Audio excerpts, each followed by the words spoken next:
الحمد للہ وکفا والصلاة والسلام علی من لا نبی بعدہ اما بعد فاعوذ باللہ السمیع العلیم من الشیطان الرجیم بسم اللہ الرحمن الرحیم قال اللہ تبارک وتعالی ان المنافقین یخادعون اللہ صدق اللہ العظیم۔ عقیدت و محبت کے ساتھ درود پاک پڑھ لیجئے۔ اللہم صلی علی محمد وعلی آل محمد وبارک وسلم۔ میرے بھائیوں، دوستوں اور بزرگوں، آج میں آپ کے سامنے منافقین کی نماز بیان کروں گا کہ کس طرح منافقین نبی کریم صلی اللہ علیہ وسلم کے دور مبارکہ میں نماز پڑھا کرتے۔ اللہ عز و جل نے قرآن کریم میں ارشاد فرمایا، ان المنافقین یخادعون اللہ، بے شک منافقین اللہ عز و جل کو دھوکہ دیتے ہیں،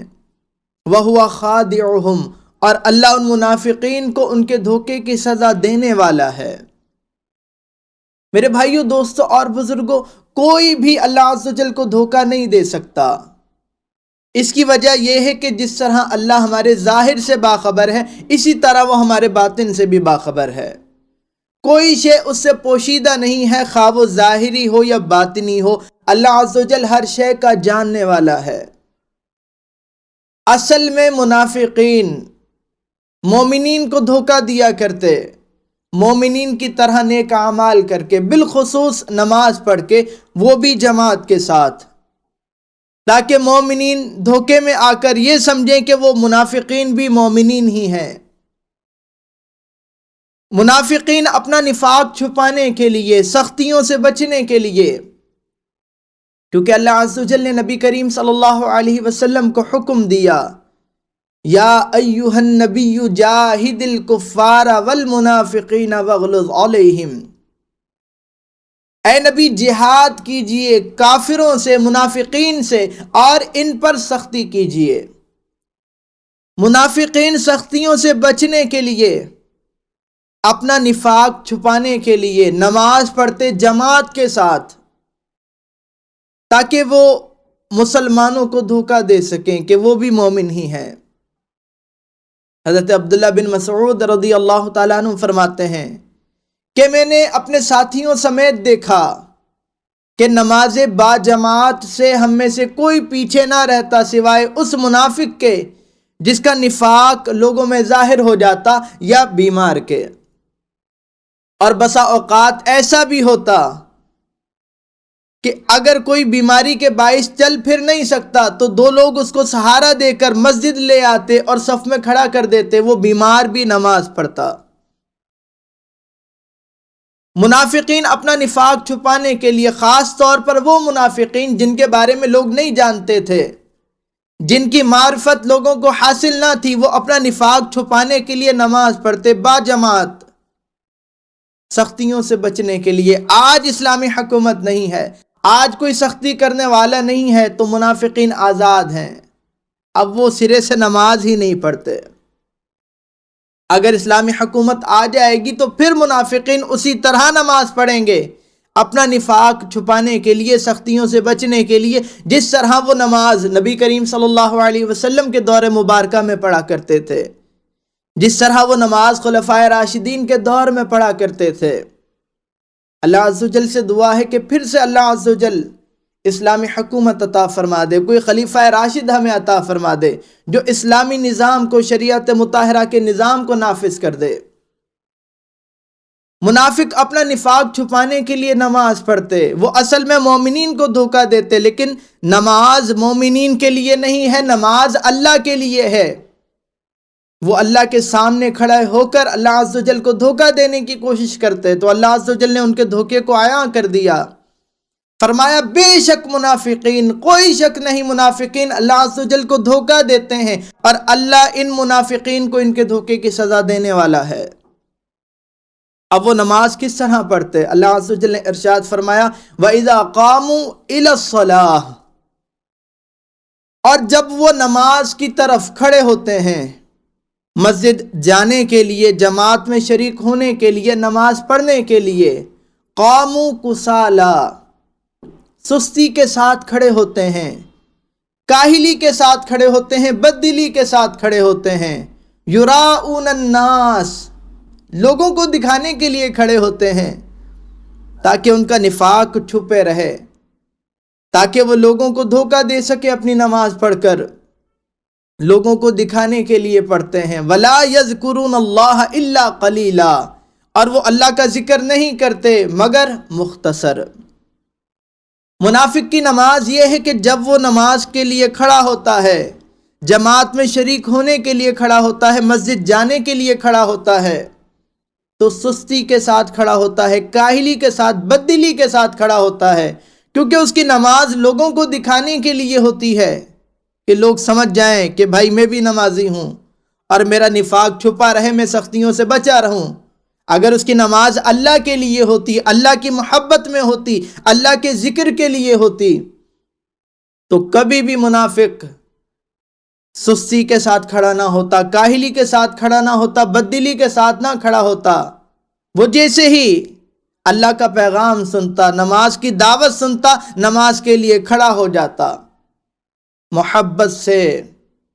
اللہ کی یاد کے لیے، اللہ کی بارگاہ میں حاضر ہونے کے لیے۔ اور پھر وہ نماز جب لوگوں کو دکھانے کے لیے پڑھ رہا ہے تو اس میں برائے نام اللہ کا ذکر کرتا ہے۔ نبی کریم صلی اللہ علیہ وسلم نے فرمایا یہ منافق کی نماز ہے کہ وہ عصر کے وقت سورج کو دیکھتا رہتا ہے،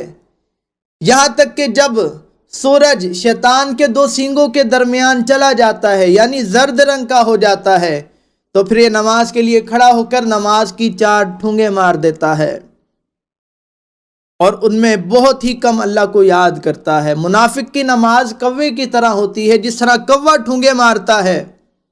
اسی طرح منافق جلدی سے نماز کو اپنے گلے سے اتار دیتا ہے تاکہ لوگ یہ دیکھ لیں میں نے نماز پڑھ لی ہے۔ منافقین اصل میں مومنین کو دھوکہ دینے کے لیے نماز پڑھتے، تو اس لیے وہ ان نمازوں میں کثرت سے شریک ہوتے جن میں چہرہ دیکھا جا سکتا ہے،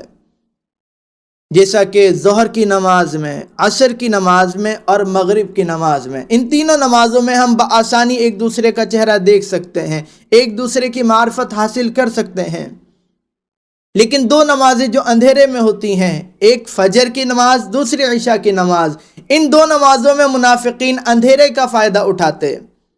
کہ ہمیں کوئی دیکھے گا نہیں، پہچانے گا نہیں، اس لیے ان 2 نمازوں میں وہ بہت کم شریک ہوتے۔ لیکن نبی کریم صلی اللہ علیہ وسلم جانتے تھے کہ کون نماز میں آ رہا ہے، کون نماز کے لیے نہیں آ رہا۔ میرے آقا کریم صلی اللہ علیہ وسلم نے فرمایا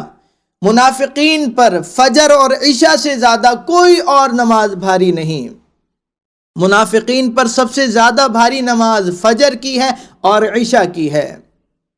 میرے آقا نے فرمایا اگر منافقین کو یہ معلوم ہو جاتا کہ ان نمازوں میں کتنا زیادہ اجر و ثواب ہے، تو اگر یہ چلنے پھرنے کی استطاعت نہ بھی رکھتے تو گھٹنوں کے بل گھسٹ کر مسجد آتے اور نماز ادا کرتے۔ میرے آقا نے فرمایا میں نے تو یہ ارادہ کر لیا تھا کہ مؤذن سے کہوں کہ وہ تکبیر کہے، اور کسی شخص سے کہوں کہ وہ لوگوں کو نماز پڑھا دے، اور خود آگ کی چنگاریاں لے کر ان منافقین کے گھروں کو آگ لگا دوں جو ابھی تک نماز کے لیے نہیں آئے۔ میرے بھائیوں، دوستوں اور بزرگوں، منافقین کی نماز صرف نفاق چھپانے کے لیے تھی۔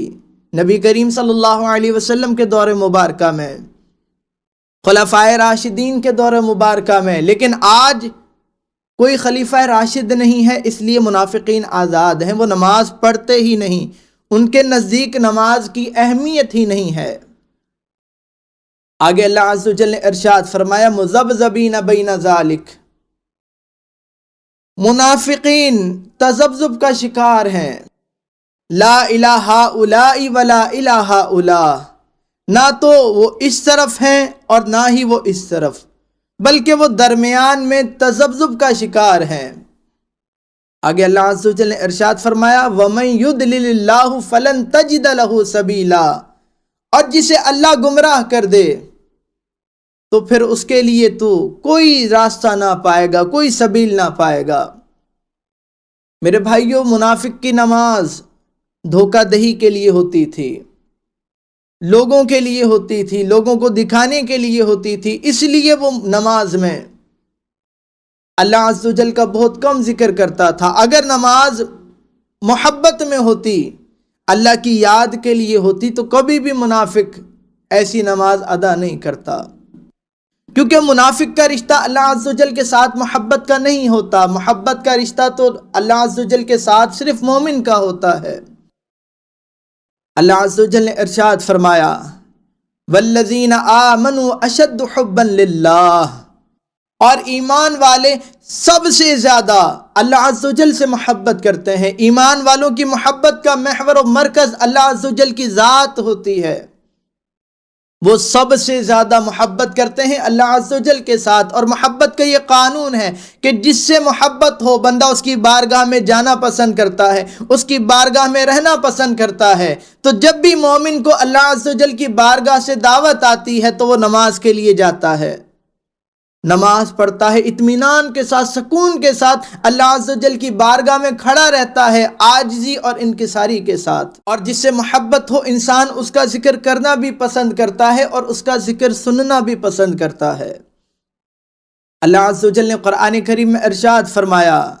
الذین آمنوا وتطمئن قلوبہم بذکر اللہ، اور جو ایمان والے ہیں ان کے دلوں کو اطمینان، سکون، قرار، چین اللہ عز و جل کے ذکر سے حاصل ہوتا ہے۔ الا بذکر اللہ تطمئن القلوب، خبردار، آگاہ ہو جاؤ، دلوں کا اطمینان، دلوں کا سکون، دلوں کا قرار، دلوں کا چین اللہ عز و جل کے ذکر سے ہے۔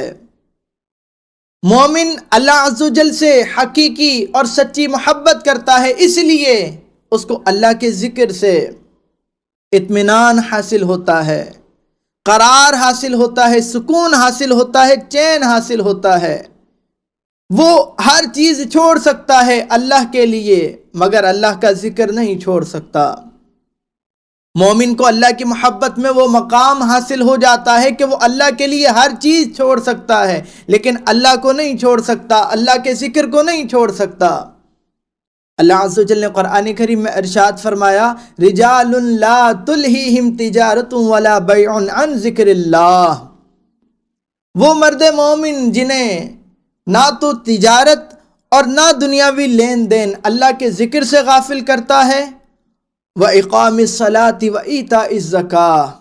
اور نہ نماز پڑھنے سے اور نہ ہی زکوٰۃ ادا کرنے سے۔